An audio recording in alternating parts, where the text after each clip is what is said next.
And we are live. All right, let's give this a go. Welcome, everyone, to the very first Black Vortex podcast. Boy, is it good to be here. We are live here. I'm Jay's claim to game, and we are here. Apologies about the screen. I had no idea. This is one of the first I've ever done, and any other way would have shown this face, and I'm not comfortable to do that. Maybe when we hit 1,000, I'll do a face reveal, but other than that, no bueno. So for this podcast, I figured, not podcast really, it's more of a live stream. I figured we could go over some of the movie stuff I've been doing recently and, other stuff. So let's have a look, shall we? All right. So right now, the new Ryan Reynolds film, The Adam Project, dropped on Netflix, starring him, Mark Ruffalo, Jennifer Garner, bunch of big stars here. Netflix seems to go all out with their big stars in movies like Don't Look Up and Bird Box and stuff like that. And then I haven't had a chance to see it. It dropped yesterday. I might be able to watch it tomorrow. Anyway, recently, last weekend, I saw the Batman, the new Robert Pattinson movie with Matt Reeves, and I loved it. Trust me, everything online YouTubers from like Critical Drinker, Nerd Erotic, and not sure, but the video is called The Batman is a Masterpiece. They are all correct. It is an outstanding film. So, this is basically a spoiler award. Sorry, I'm tripping over my words here. It's live streams. You never really have like scripts for these sort of things. Anyway, I'm gonna see it yet, and trust me, it's all right. It's all right. Well, I mean, all right. I loved it. I'm all fingers and thumbs with my words here. Anyway, so as I said, I loved it. So anyway, spoiler alert: if you don't wanna if you haven't seen the film yet and you don't want it spoiled to you, but I shouldn't say that. Literally, no one is watching. I am literally only here, like in a empty office space. But maybe some people will tune in. You never know. I have got 6 subscribers. Maybe they'll be going on there and stuff. Yeah. So anyway, I wanted to just share my thoughts, and yeah, I loved it. The film basically follows a younger Batman. He's been doing it for 2 years at this point. It stars Robert Pattinson as Batman, Zoe Saldana as Catwoman. It also stars Jeffrey Wright as Commissioner Gordon, Andy Serkis as Alfred, and the film, and Paul Dano as the Riddler, and Colin Farrell as the Penguin. So it's got a really big cast, like with the Adam Project, which we were discussing earlier. And yeah, as I said, I loved it. On a scale of 1 to 10, I'd probably give it around a 9.5. Yeah, 9.5. I loved it. I would easily say it's been one of the best DCEU films that we've seen in a while. Then again, I'm not really sure if it fits into the DC Extended Universe, because if you don't know, this film had a really troubled production. Originally, it was announced in 2012, around when Ben Affleck was announced to be playing the Batman in Batman vs. Superman: Dawn of Justice in 2016. And DC Extended Universe, just let me think of my words, as the DC Extended Universe. And it was basically, he was announced to write and direct it, as which he has done with a lot of films. He's done, The Town, Gone Girl, Argo, all 3 of which are really great films. I mean, say what you want about the guy, that you can't deny he's a great actor, director, and writer. He has been since Good Will Hunting, and I've been a fan of him since his appearance in the View-esque universe with Kevin Smith, Jay and Silent Bob, and stuff like that. But that had like a really troubled production. Ben Affleck sort of lost passion for the character at that point, and I can't blame him. As you know, Justice League was a really Apologies if my microphone's been a bit quiet. I raised the volume a bit. I've only just noticed now it was that low. It was like literally 2 below silence, which is crazy. I don't know how I didn't notice that. And then and he saw a lost passion for the character after 2017's Justice League, which had another troubled production behind it. That's like a story in behind itself. It's a live stream in behind itself.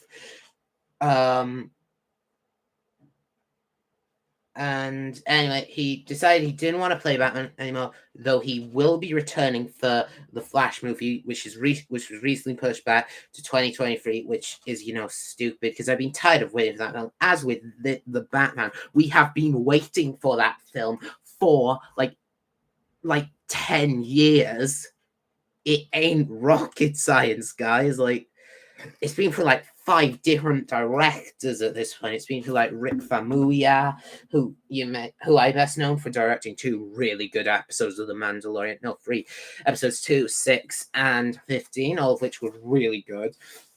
Anyway, we're getting off topic there. And anyway, recently, Andy Muschietti was announced. He's best known behind It Chapter 1 and 2. Chapter 1 I love. Chapter 2 was just garbage.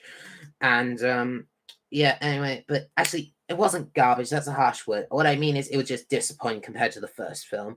Not say it was like completely not worthy of merit. And we've been waiting for that, and there's already a good deal of controversy behind it, because Ruth talking about how it's just going to retcon Henry Cavill's Superman, who's like fate in the DCU is kind of unknown at this point. And also announcements and even though Ezra Miller denied these rumors, that could just be the studio asking him to,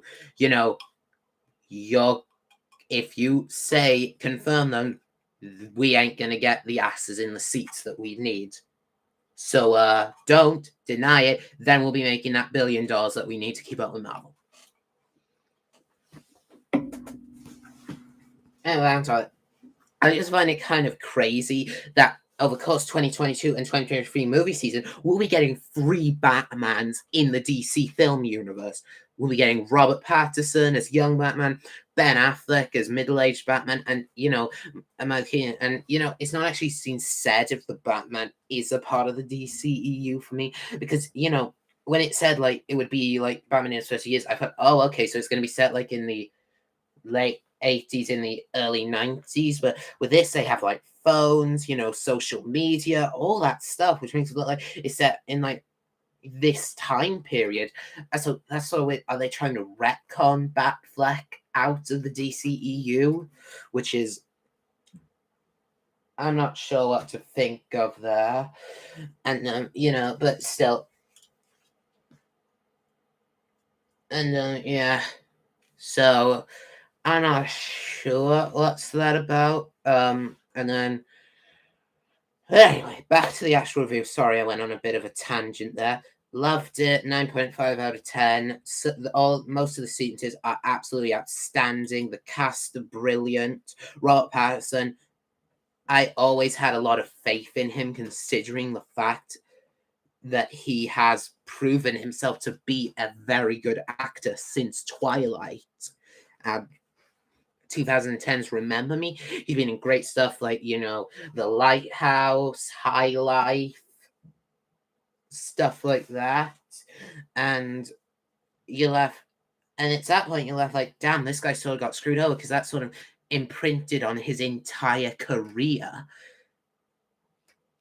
And yeah, he did an outstanding performance. I've seen a lot of people online saying that his Bruce Wayne was really weak, but I don't see that really.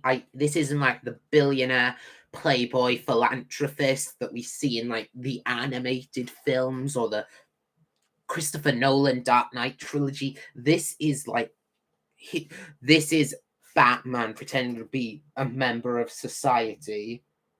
He is basically, Batman is main priority. That's all he sees he has to live for at this point, and I love that approach. Camera work wise, Matt Reeves does an outstanding job. he really does know how to work the camera in these sort of productions. You have these great shots of Gotham City flying over the, seeing this grim, decaying city in corruption. That is outstanding. And that I really enjoy. And Zoe Saldana and everyone in the supporting cast give outstanding performances. The reveal of the Riddler being connected to the Wayne family, that reveal in and of itself was great because it gives you this new idea of he's like the opposite to Bruce Wayne's version of the Batman, someone who did have something to fall back on after his parents died. This one, he had nothing, and he feels the way he feels like hatred and reasoning to do this to people really does speak a lot about our politics today. And it's not too heavy-handed like a lot of other superhero films and TV shows have been over the last couple of years, which is, I wasn't necessarily saying that was a worry for me after seeing the early reviews. I'm just saying that could have happened and been a minor flaw in it, but it wasn't. It was really well done. And anyway, so let's get on to this, right?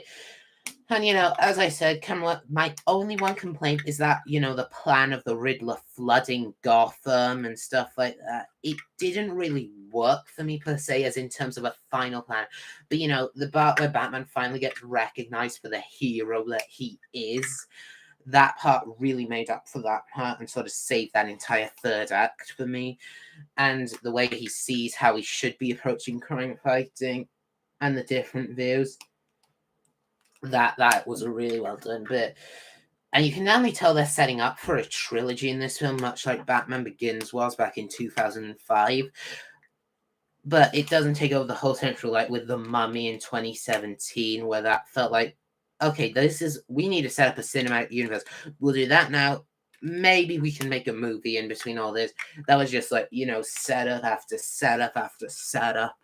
But this film really does well. And, that like final scene with the Riddler and the Joker. I'm guessing it's the Joker because Barry Keoghan, who you might know for playing Droog in the Eternals, he plays him. He plays him perfectly. He has like the laugh down, and it's most likely the Joker. I don't see why they would put such an emphasis on his laugh had it not been him. And I'm pretty sure Matt Reeves confirmed it as well.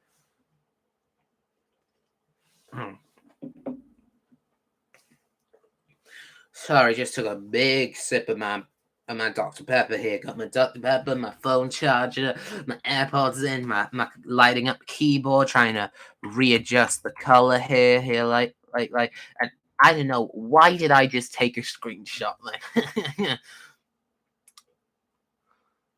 Anyway, so yeah, that's my general thoughts on the Batman. Now I want to cover some other stuff. Possibly. Sorry if I came a bit too close to the microphone. I have no idea why I did that.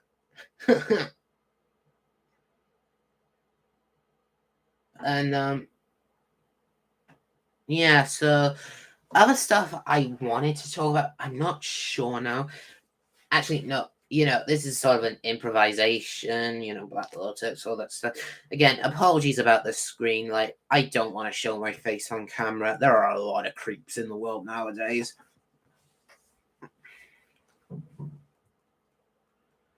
So yeah, it was recently announced by DC that the Flash solo movie, starring Ezra Miller, directed by Andy Muschietti, as I said, which has been in production hell for the last 9 years, as I have said already, and Aquaman: The Lost Kingdom, the sequel to the billion-dollar hit in 2018 that was Aquaman, which was scheduled to be directed by James Wan, starring Jason Momoa and Amber Heard, and yeah, that has been pushed back as well. That was originally set to be released in Christmas, while the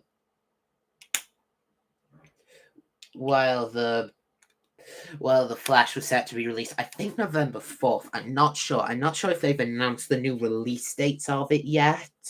But anyway, they've been pushed back to 2023, which I have a problem with because we have been waiting for these movies for like I don't know how long, and I don't know what this means for Shazam: Fury of the Gods, the sequel to Shazam, which was going to be directed by David F. Sandberg, stars Zachary Levi, Bob Grazer, or Bob Dylan Grazer. I'm not sure. Apologies if I, mispronounced his name. That was set to be all of that stuff, but I'm not sure if that's going to be pushed back to 2024. This could like mess up DC movies' whole schedule, like, and which is upsetting because 2022 it looked like it was going to be a banging year for DC fans. You had like the Flash first storyline finally getting a movie in live action form. The Flash facing off against Professor Zoom or Reverse Flash, depends on what you want to call him. And then you had Black Adam, but that's still coming out this year. And then you had Aquaman: The Lost Kingdom sequel to one of the first good DCEU movies, Aquaman. And that sort of sucks. It's sort of one of those no time to die situations. We're like, damn, come on, man. And I was nervous because like that film was like delayed like 5 times. Obviously, they were reasonable because of like COVID and the restrictions placed on movie theaters over the last 2 years. They finally released it in October 2021. I enjoyed it, but I can see why some people may have problems with that. And yeah, so as for the whole Flash Aquaman thing, I am a bit nervous. Depends on how their scheduling's gonna go. Yeah, and then again, with Aquaman: The Lost Kingdom, I was already approaching that really, like, carefully because of, as you know, the Amber Heard controversy. I really don't want to support a film with a proven abuser in this. I'm probably going to get shellac for that, but, most of the people know she's guilty at this point. It's just the court systems don't want to believe that a woman could be guilty for abuse on a man. Which, is just stupid. Abuse has no gender. And I'm hoping that the whole Sienna May and Jack Wright situation on TikTok. I mean, my God, she has lost 2,000 subscribers since that resigned. I'm pretty sure she lost like more. And followers on TikTok. I'm hoping if that goes to light,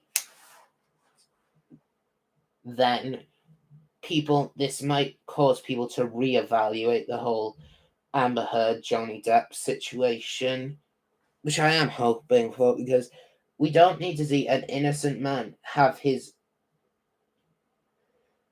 career ruined when he has done nothing wrong. You get like where I'm coming from here. Don't know who I'm talking to in that regard. No one's watching. You can see my view account right here.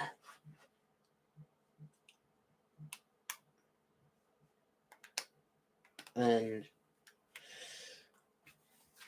also some other stuff I wanted to talk about. This is news that has been out since like late 2020, but I don't know how I never noticed that. 2 new live-action remakes have been announced. One, Peter Pan and Wendy, which is a remake of 1953's Peter Pan. And then Pinocchio, which is a remake, obviously, of the 1940 animated classic, which was around, I think that was the second animated film from Disney. It might be the third. I'm not sure which was the third, that or Fantasia. But anyway, they're doing 2 remakes of that, and I remember when I saw, and they're not really trailers as well. I saw what the Black Adam teaser was originally when it dropped at DC Fandom, like motion comics is that they more traditionally drawn and stuff, and that just bugged the heck out of me when I saw that, because I was just like, do we really need 2 more Disney remakes? I mean, seriously, do we? And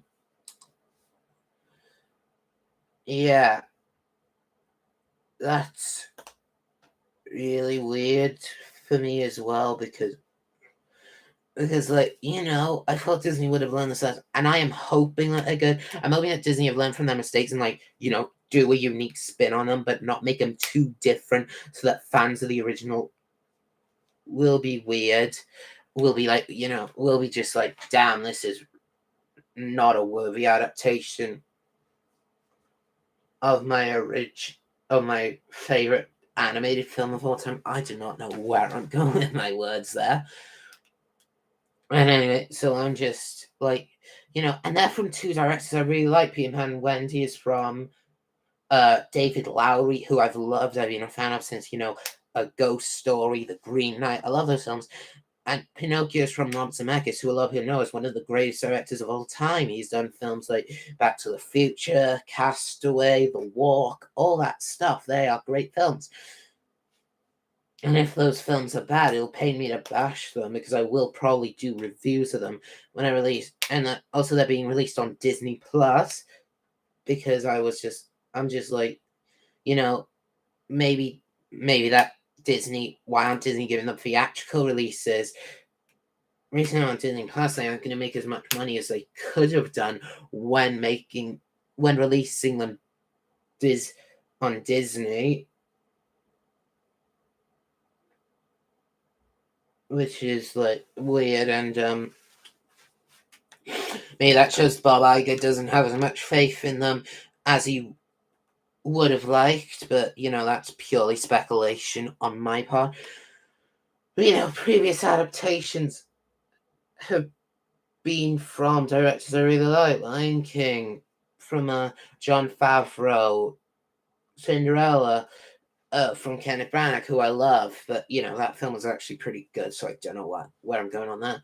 And the Mulan remake, I've heard, comes from a director who has made some really good directors, who has done really good films. I've heard she basically did the same story, but actually really good. And that film sucked. Mulan, that is not the film I just mentioned. Lion King was terrible because literally it did nothing new. It added nothing, and I'm scared that these films will be the same. Disney is just feeding us the kung fu and not stuff that we haven't seen before with a classic spin. That's my biggest concern. I'll wait until the main trailers come out. They should probably be coming out soon.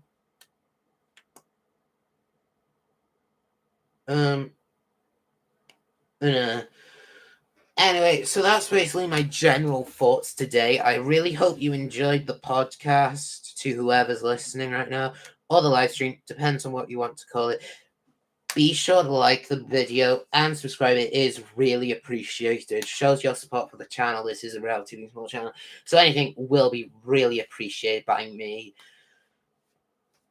So I really hope you enjoyed it. Be sure to like, subscribe, all that stuff. Thank you so much for watching. If you didn't enjoy the video, then dislike, I'm guessing, and tell me why you didn't like it. But thank you, even if you disliked it, for listening to my voice for 23 minutes straight. As I said, hope you enjoy it. Really appreciate it, and I'll see you on the next one. Goodbye.